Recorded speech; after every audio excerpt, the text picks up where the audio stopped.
Hello, everyone. I'm Barbara Ham-Lee. It's an urban school district with more than 32,000 students. It has its problems, struggles with accreditation and high enough SOL scores, kids who drop out, and leadership that keeps changing. But it also has success. Grant dollars that bring technology to the classroom to bridge the digital divide. Title I schools ranked as highly distinguished, and gifted programs such as Strolling Strings, Sail Nauticus, and Young Scholars. And the head of it all is Dr. Melinda Boone. Meet the new superintendent of Norfolk Public Schools next on Another View, right after this news from NPR.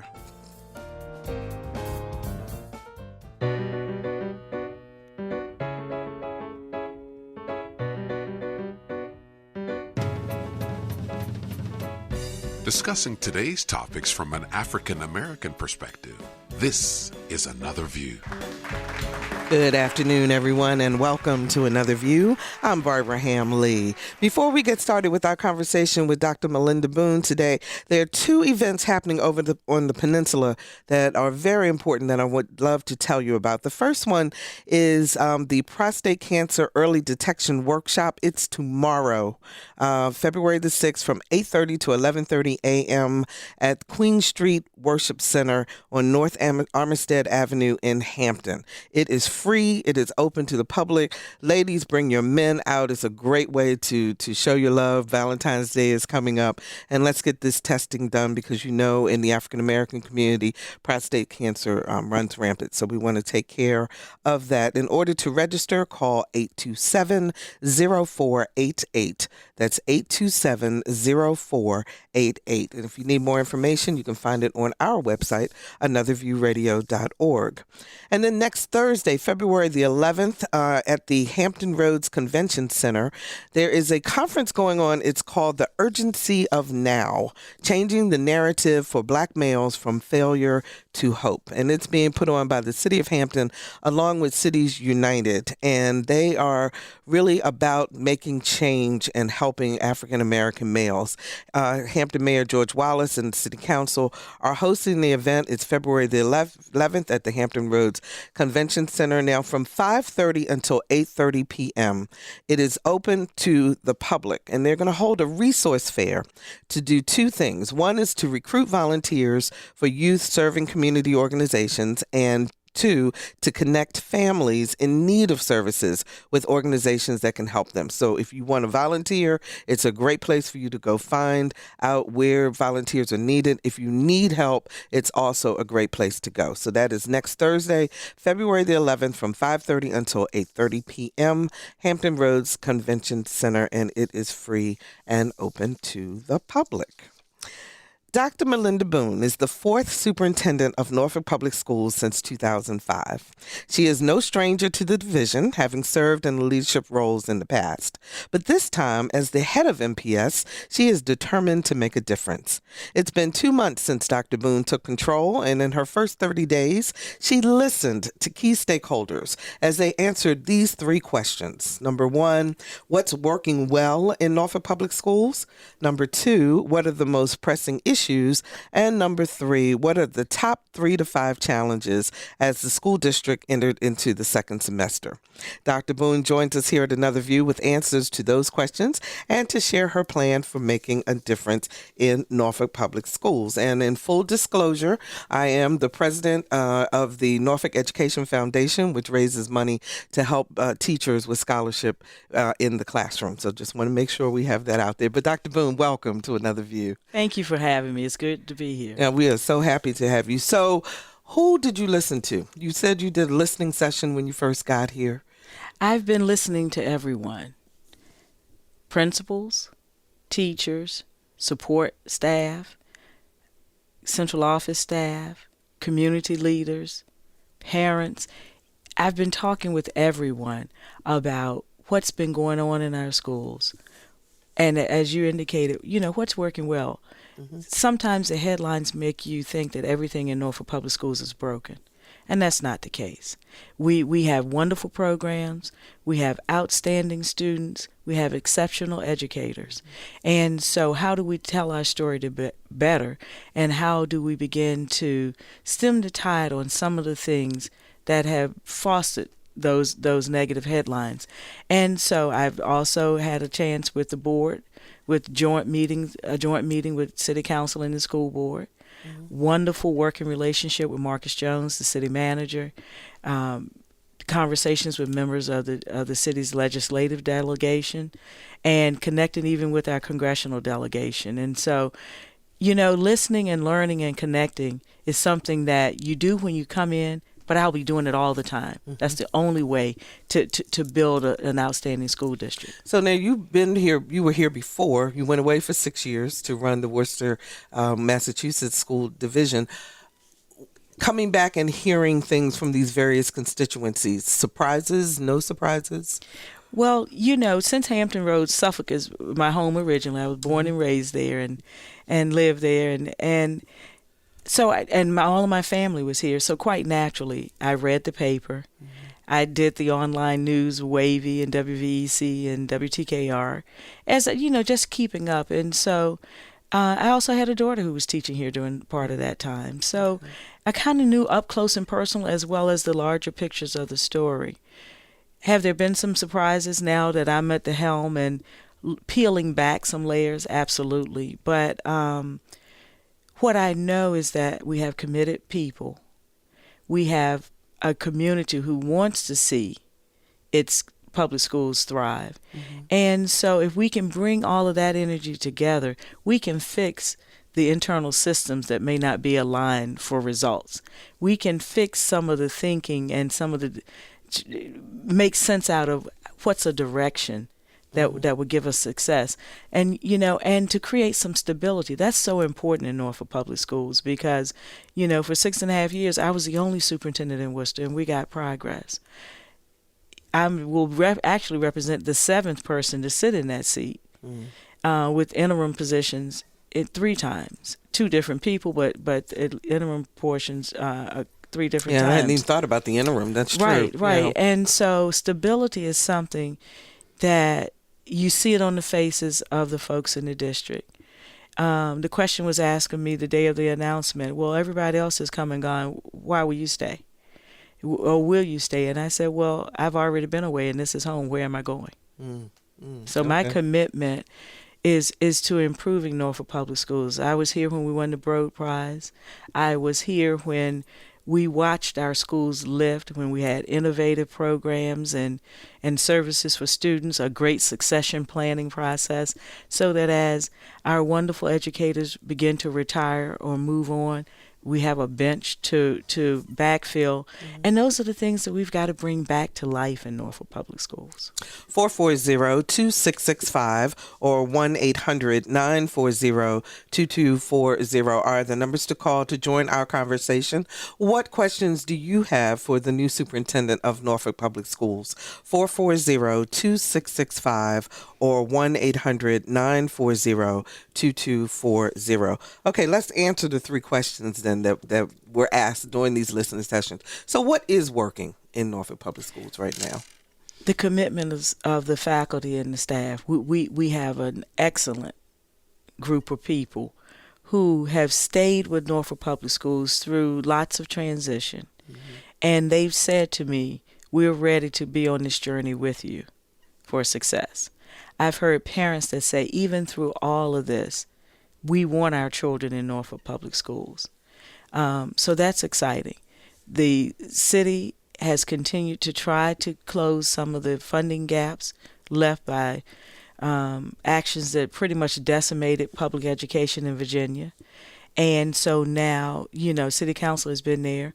We just broke ground on 2 new schools in January, Larchmont and Ocean View, where construction is nearing completion for Richard Bowling Elementary and the new Southside STEM Academy at Camp Estella, and soon we will be ready to break ground for the new Camp Allen School. So all of these are the things that are working very well. We have dynamic students, and we see evidence of their success every day. How fortunate for me to be able to come in and share in the semifinal and the final game for Lake Taylor High School Titans, their football team. We didn't bring home the championship, but what a strong legacy of athletics there. And all of these things are what's going really well in our schools. So what's the biggest challenge? The biggest challenge is having people understand that I'm not here for the short term, that I am really here for the long haul. And so the challenge, the other major challenge for me in coming in mid-school year is things are already in place. So what do I learn about what's in place? And how do I encourage and accelerate some things that we need to do going into second semester and finishing the school year? But how do I build the alignment for getting fully ready for next school year?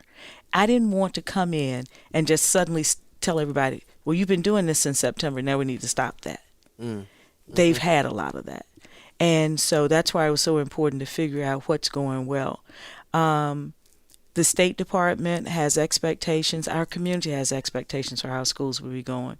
And so I've been having conversations with Superintendent Steve Staples, the state superintendent.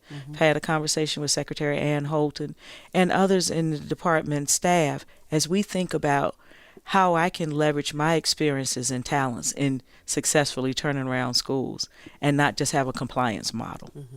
So, and we talk about turning schools around. One of the issues we know is the accreditation issue, that some of our schools are not accredited or they're partially accredited, and there are all these different levels. So can you set the record straight in terms of where Norfolk Public Schools are in terms of accreditation? Because it's all over the place. And we actually have schools all over the place. Okay.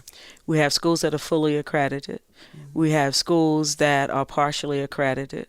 The state board just this week approved a designation of partially accredited, reconstituted school for 5 of our schools going forward. And what does that mean? Means that they've made progress, but not enough progress to become fully accredited.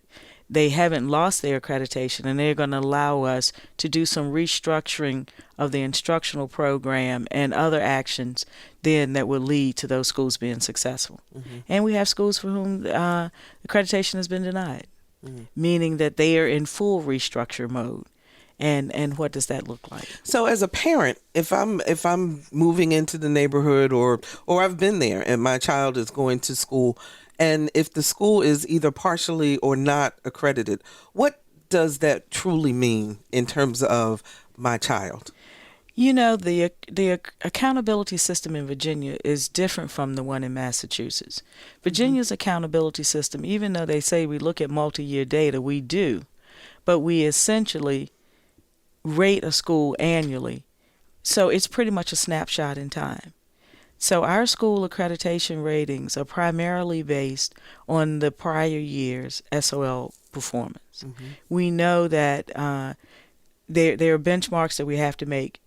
I believe it's at least 75% of the students have to be proficient or advanced, or pass advanced. I'm still using my Massachusetts language. In English, but then at least 70% of the students in math, science, and social studies. And so when we look at that, what does that look like in a particular year? One of the differences between Virginia and Massachusetts is that in figuring out our composite performance index, we also look at growth. So if you didn't have the percent of students who were actually meeting the standards by passing that test in those 4 core content areas, we will be able to see what the progression and what the progress has been and how much students have gone to closing the gaps from the prior year. And so we look at multiple data points. So that becomes the challenge in Virginia. And that was one of the reasons they just adopted back, I think this fall, some of these additional layers are partially accredited. I'm still getting up to speed on that because some is if you are within 1 point or 2 points of something and something else within 5 points. And so, but even more deeply than that, what are we saying about schools? And that does not represent the sum total of a school's success or progress. So if I have a student that's at a partially accredited school, that does not mean my child is not learning. Absolutely not. It does not mean they are not learning. It means that they are learning, but in terms of everything being in a system that would allow for all students to be highly successful on the state assessments, they haven't gotten there yet. Okay. 440-2665 or 1-800-940-2240 are the numbers to call to join our conversation. We're talking with the Superintendent of Norfolk Public Schools, Dr. Melinda Boone. Mark joins us from Norfolk. Hi, Mark. You're on the air. Good afternoon, and good afternoon, Dr. Boone. Thank you. Hey, good. Look, we have 4 children in the Norfolk Public School system, and I can say that, we're very pleased with our results, but to be quite honest, Norfolk has been one of those places where you have to shop. And given I'm a native here and a lot of people that work within NPS I went to school with, we've been able to navigate the system. But just to simplify things, I think what it all really comes down to is, as you look at every school in the city of Norfolk, I think that the teacher ratio to child ratio should be consistent across the district. I think that the resources outside of the PTA support should be consistent across the board. And then finally, I'll say, because I do know a lot of actors within the Norfolk Public School system, I think that right now the system is too heavy on bureaucracy, and that some of your more talented teachers are basically being quelled and intimidated, by authority levels at the principal level. And so you've got your work cut out.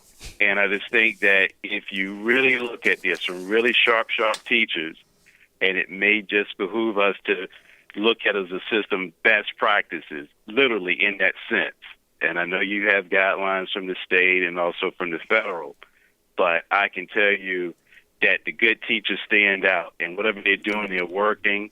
And I just see that their efforts are being suppressed. And I know some teachers that work on the levels of intimidation that think out of the box. And so I don't know how you begin to curb that, but I think it certainly needs to happen sooner than later if you're going to have the results that I know you want to have. Mark, thanks so much for the call. We really appreciate that. Do you want to respond, Dr.? Well, thank you, Mark, first and foremost, for being a parent of Norfolk Public Schools, because you do have choices, and thank you for choosing us. You've hit on a number of key elements of what happens. What's the culture of the ability of the educators in this district to be willing and allowed to take risks to make a difference in education? And so sometimes the leadership, we've become a district that we're in survival mode because of all of the challenges with our accreditation, because of all of the instability through transition. Folks are just trying to survive. And leadership matters. That's why it's important for me to, as I've said to people, I'm leading closer to the work. I'm not micromanaging, but I'm out there.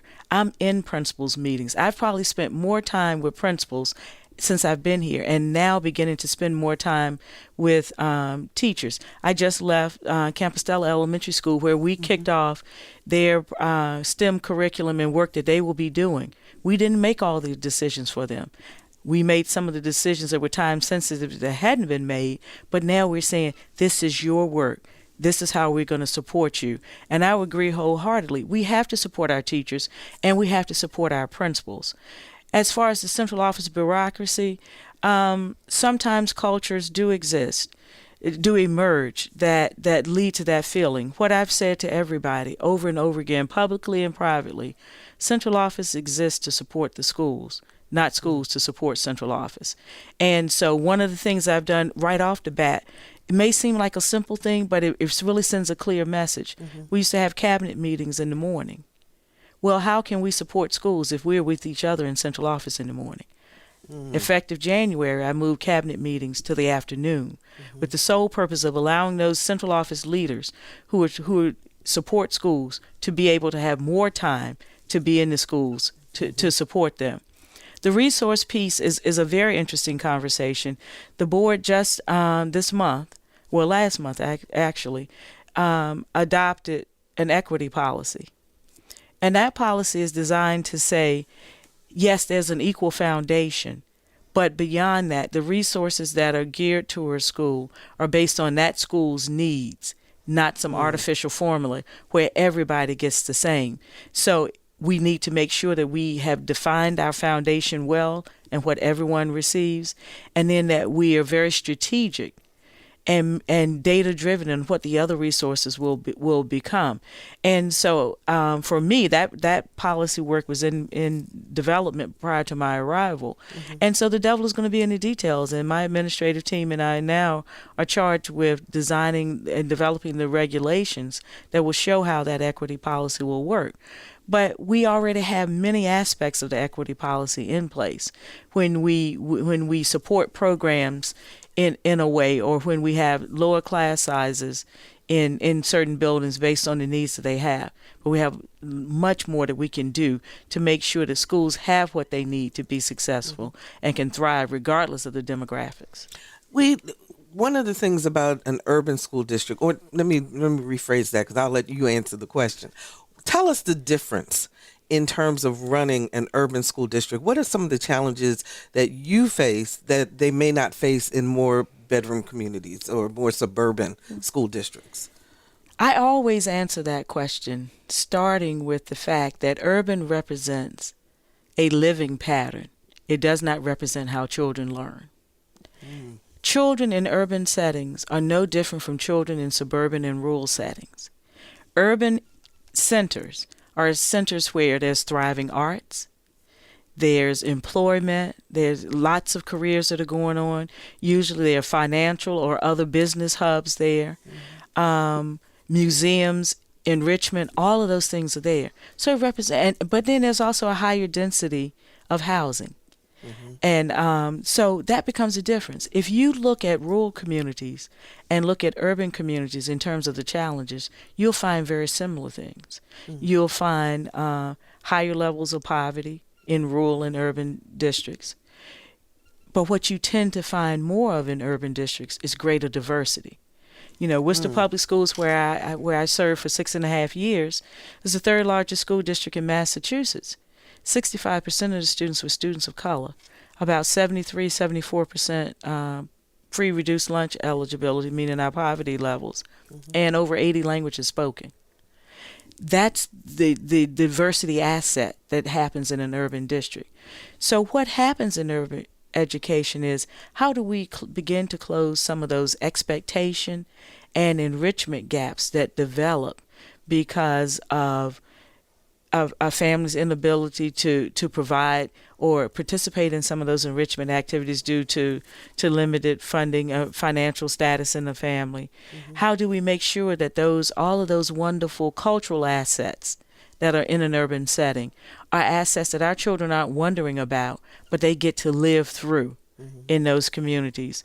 And so we have to understand that our students in urban settings don't fit any one particular frame. We have every zip code and every socioeconomic status through those zip codes in Norfolk. We aren't unique in that fashion. So we have very affluent students, families in our schools. We have students who come from some of the areas that have been deemed some of the lowest income in this mid-Atlantic region. And we have everything in between. So, but guess what? Those children come with the same excitement, the same level of interest. And too often what we do is tailor education thinking they need something different, rather than saying, wow, if this is what suburban families value and appreciate, and look at the progress of the educational programming in that, why would we have less? You know, in tough economic times, as we went through the recession, many school districts, particularly urban districts, the first thing they eliminated from their budgets was arts and athletics. And I said, why do you take the arts from children where that's a way of lifelong learning development? We always learn through the arts. We always, with athletics, you know, do you put associate fees in order to participate in athletics? Well, if you have 74% of your students eligible for free or reduced price lunch, who's going to get to participate? Right. So then we create a system of the haves and the have-nots. For me, we need it all. And I don't ever intend to take out athletics and the arts from our students who are in urban settings because we think they need more of something else And in order to get more, we have to take something else away to give that time. We have to restore the balance in urban education. 440-2665 or 1-800-940-2240. If you're just joining us, we're talking with Dr. Melinda Boone, the Superintendent of Norfolk Public Schools. 440-2665 or 1-800-940-2240. Malcolm joins us from Norfolk. Hi, Malcolm. You're on the air. How you doing? Doing good. First of all, I just want to say thank you for having me on the show. And I appreciate the work that you all do. Thank you. And, good afternoon to Mrs. Boone, Dr. Boone. Good afternoon. My name is Malcolm Scarborough. I'm the founder and CEO of Open Arms Community Uplift here in Norfolk. And a question I wanted to ask is because the reason I founded the organization was to be able to subsidize some of these pains and woes that the people in these urban developments are starting to have, especially with the school system and funding.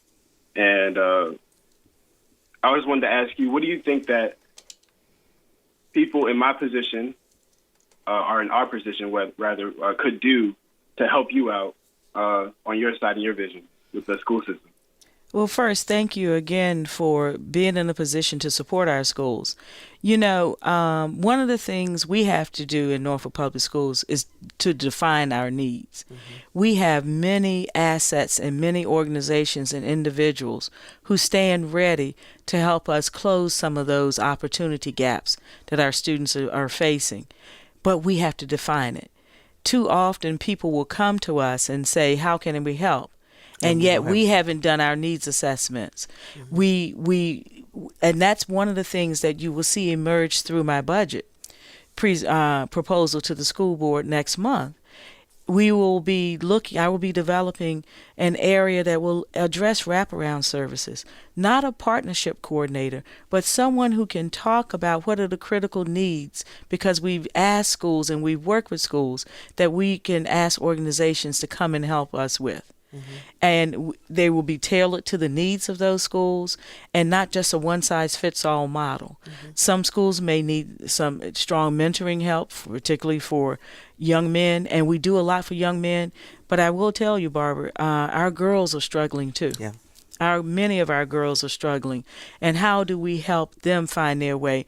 We all looked at the tragedy of the young lady in Blacksburg who was allegedly murdered by college students. And yet she was 13 years old, dealing with all of those issues that an adolescent would deal with, and made some poor decisions in terms of the use of social media. So how do we help close some of those gaps?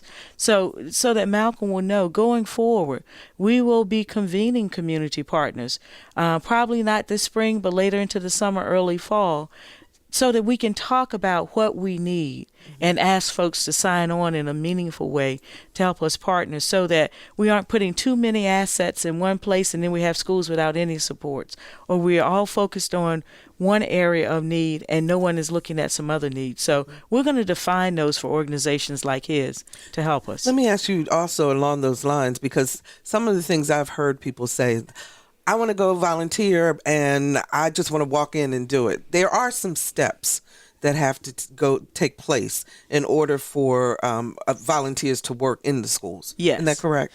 You can go to our website and you can see information on how to become a registered volunteer with our schools. But one of the things you have to do, we have to have background checks for anyone who spends time closely with our students. And I think anybody in the community and the public can understand that. We have to take care. Safety and security is paramount for our students. And so, yes, the background check piece. But then when you walk in, if a school is in the middle of something and no one knew that someone was coming to volunteer, they may not be ready to receive them and prepare for something they could help do. But by letting a school know, calling the school, emailing the principal of school and say, hey, I have a couple of hours a week that I would love to volunteer. Let me know how I can help. DPW, the city offers incentives for city workers to volunteer in our schools. Walked into a school the other day and we had 2 police officers who were coming in as readers. We have other people who, again, from DPW, they come in, they mentor students, they do certain projects and programs. So we can't do it alone. We cannot do it alone. And we need the help. DPW is Department of Public Works. Yes, that's right. Just to make sure that people know. Our phones are lit up. But I want to ask one question before I go back to the phones. And that is, how do you as superintendent and then everyone involved with Norfolk Public Schools combat the negative reputation that the school system has? I mean, let's be perfectly honest. And a lot of times it's heard from other school districts that will say, you can't put your child in Norfolk Public Schools. Oh, yeah. How do we combat that? And sometimes it's heard from our own local folks. We found the enemy, and sometimes it's us. Mm-hmm. And so to combat it, success breeds success. We have to begin to, one, share our successful stories. We need to not just be in a reactive mode to situations. What I've said to the board, and I've been saying in the community, I'm going to be the first person to tell the bad news. I'm not going to wait for some investigative reporter or somebody to say they've uncovered something. Mm-hmm. Things will happen every day. I mean, there are things that we can't control that will happen. And so how do we respond to that? But what are the things that we're going to be doing to create success? We know we've had very high teacher turnover. Mm-hmm. And part of that is because of some of the instability, some of the things that other callers have mentioned. Well, we're working with our teachers. One of the things I learned in my listening sessions is that we have such a difficult lesson planning process that requires so much time, that our folks are getting burned out with that. I said in January, my entry plan and 30-day assessment, that I'm putting together folks that will help us redesign the lesson plan for effectiveness. It's not about how much. It's about, have you reached certain key elements of lesson planning that would allow it to be successful and to be a roadmap and a tool for teachers to use so that we know exactly what we're doing, aligned with the curriculum and the standards.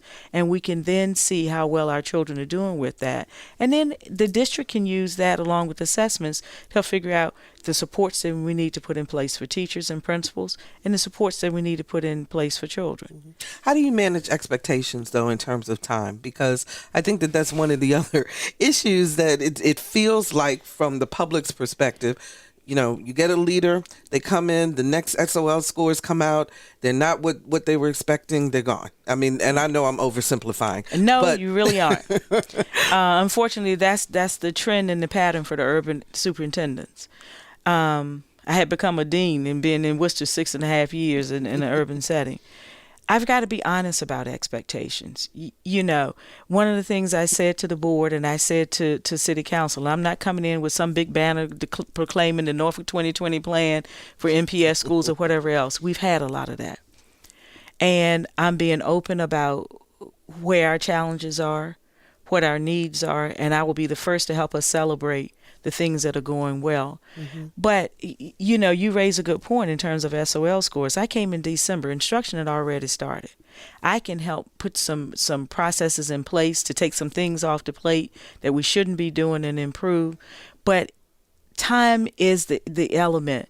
We know to really affect change in a district and a school and an organization, you need about 3 years of sustained focus and alignment to make that happen.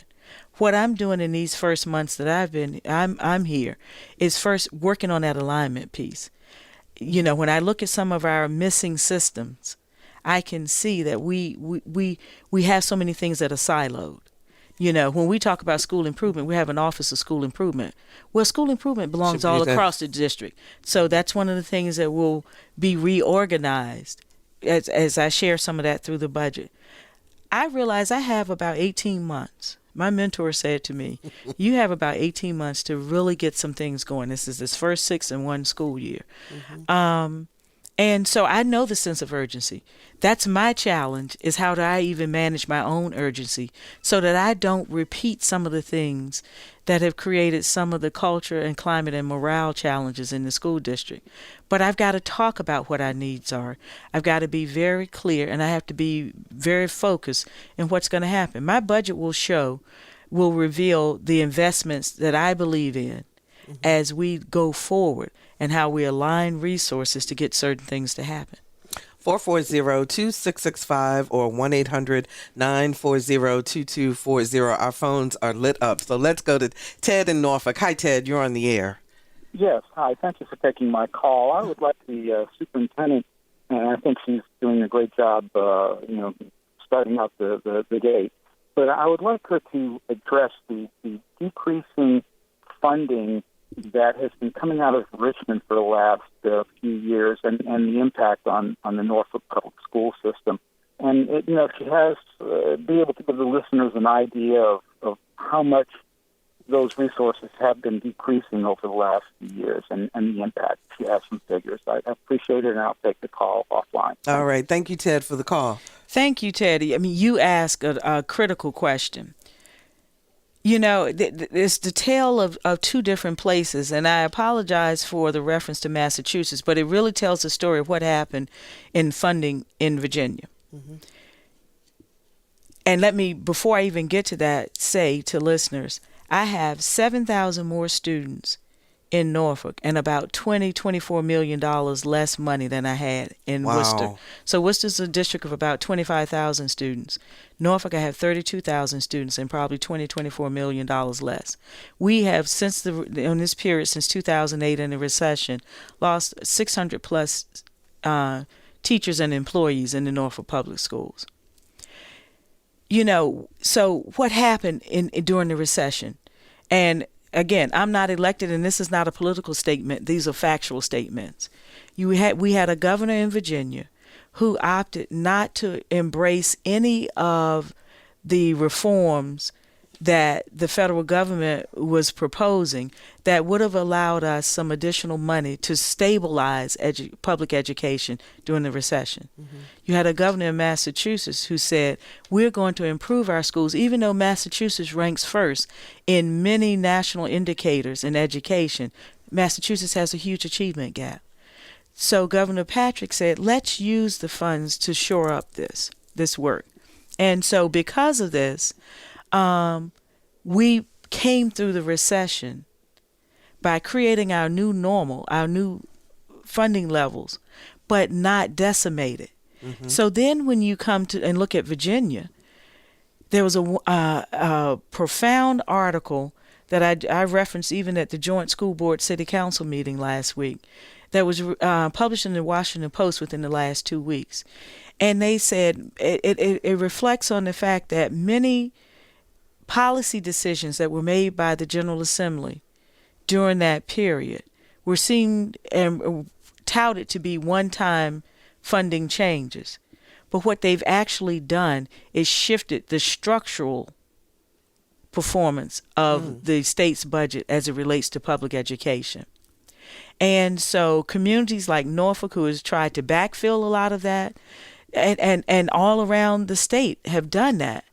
But now we're at a point where, this question was asked by one of the board members the other night, Reverend Haywood, said, how do we get these funds back? This is where the city, with the city council and the school board, have a chance for a very strong shared agenda in working with our legislative delegation and others at the state level, the governor included, to say we have to fix some of the structural changes that were presented as one-time balancing acts and really have shifted and create a difficulty in returning to those funding levels. Mm-hmm. We have to be great stewards of the money. We have to be able to show that we're using the funds well, but we've got to fix this as a state, and it's going to take state legislative action. And the question is, do we have the will with the current composition of the legislature to make it happen? And these issues are not just Norfolk Public Schools in terms of funding. This is statewide. Let's go to Michael in Portsmouth. Hi, Michael. You're on the air. Hello, how you doing? I'd just like to say that I used to be one of those finger pointers. but I realized that it's about leadership from the very top, because the very top has the ability to issue out the funding. Now, you take in Detroit, they had a massive stick-out protest by the teachers, and this hurt 8,000 or more children because they wasn't in school for a few days. The reason that the foreign students are getting ahead is because when they are very young, they are learning, and they're learning English. and they're learning it without speaking an accent sometimes. And when they come over here, they're not taking your jobs. They're getting the jobs that the American students are not even prepared to get. Michael, do you have a specific question for Dr. Boone? Because we're really getting short on time. Okay. Well, what is your idea of getting to this point where young children before 9 can know more than Harry Potter? Okay, thanks for the call, Michael. We appreciate that. Well, Michael mentioned something about foreign languages, and I think we do as a nation have to do better with infusing foreign languages. We live in a global environment now. Technology has flattened this world in terms of our ability to connect. So foreign languages are something we need to pay attention to with our students. Okay, Heather joins us from Norfolk. Hi, Heather. You're on the air. Hi, thank you. I just want to welcome Dr. Boone from Worcester, Massachusetts. I know that town fairly well, to Norfolk, and blessings to you. You are a blessing. I have no doubt that under your effective leadership, our decline in Norfolk Public Schools will halt. My son opted to go to Norfolk Public High Schools. He had the opportunity to go to private schools. I am so proud of him that he went to a wonderful Morey High School. And maintaining the 3 A's, arts, athletics, academics. I'm 100% behind this. We need a strong educational community and successful scholarship in Norfolk. The state of Virginia is very poor in underfunding across our state necessary public school funds. They're pretty good with university level, obviously, but it is appalling.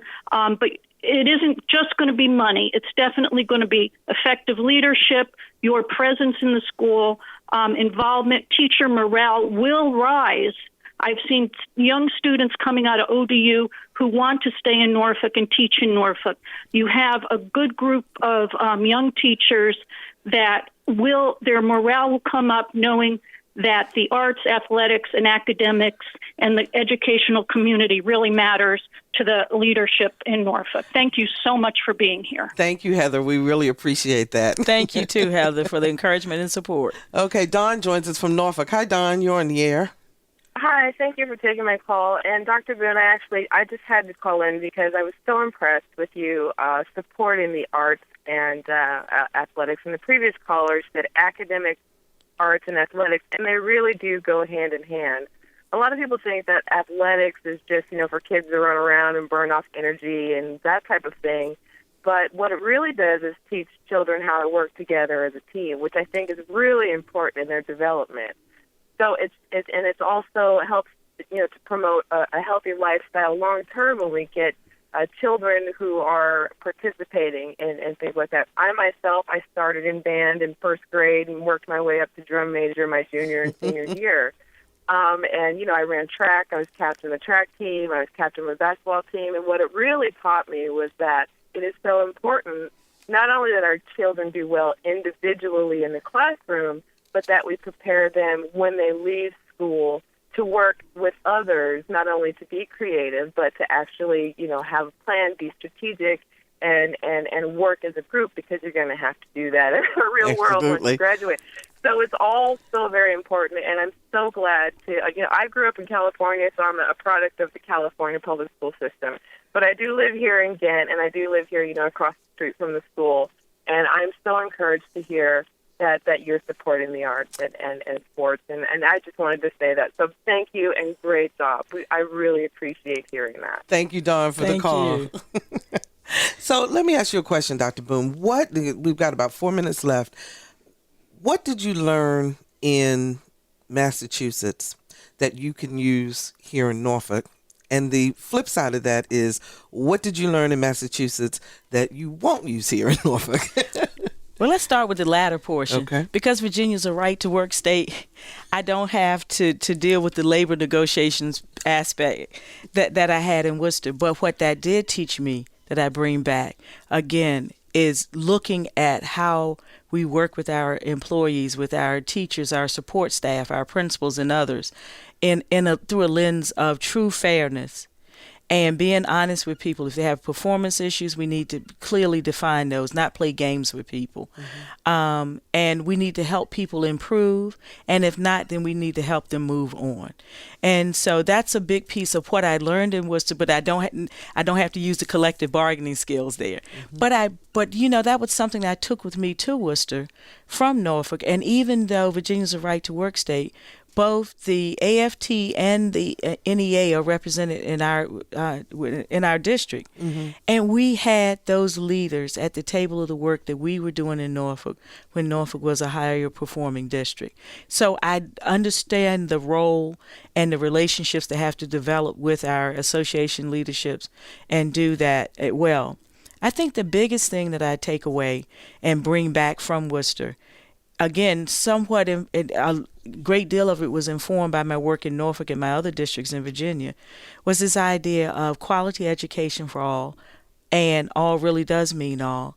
But I also now have been able to take the skills that I honed and developed here in Norfolk in turning around schools and being creative and creating innovative educational environments. I was able to use that in Worcester. And now I come back to the city with a strong history and performance and results as it relates to turning around underperforming schools and creating a school district and a climate where people learning is thriving, schools are thriving, and people want their children in the schools. And these are the conversations I've started having with the State Department, because Virginia's system of improving schools and turning around schools doesn't quite work for me. And I say that respectfully. I have a wonderful relationship with the state superintendent and Secretary Ann Holton. And so I'm trying to bring back the things that technically I had to develop, because when I got to Massachusetts, they didn't have that accountability system. In my first 6 months there, they named our underperforming schools. And so we built it together. So I really have some skill sets and some thinking that I want to blend with the state's expectations so that I'm not just improving Norfolk schools, but I'm turning them around. Well, we wish you the very best, and we will have you back on Another View as you get some time to get some things under your belt and see how we're doing. Thank you so very much, Dr. Melinda Boone. Thank you for having me. I look forward to returning. Absolutely. And stay with us. We'll be right back.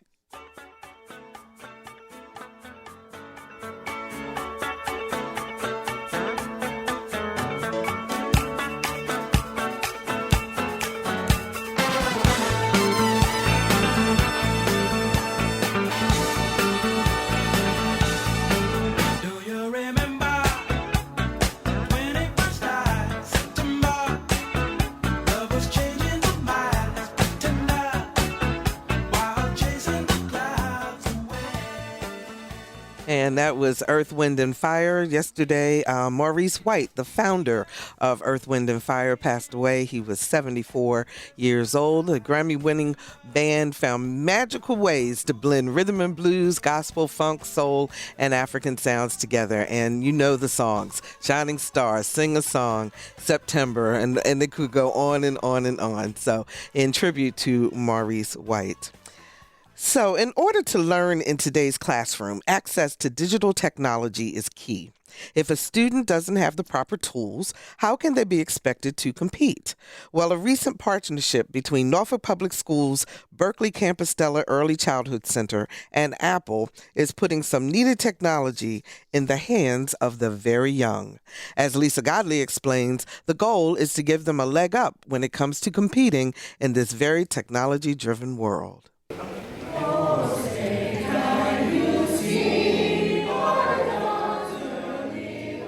A partnership designed to give some of Norfolk's youngest students a better shot at achieving the American dream is up and running. Thanks to a White House initiative and generous donations from Apple and AT&T, students at the Berkeley Campostella Early Childhood Center have the tools to master the kind of technology they'll need to succeed in school and life. Apple up. Apple up. Listen, don't touch. Listen, don't touch. Apple down. Apple down. Open and learn. Open and learn. You could see the excitement on their faces as each child received their very own iPad. Some had prepared a poem for this special occasion.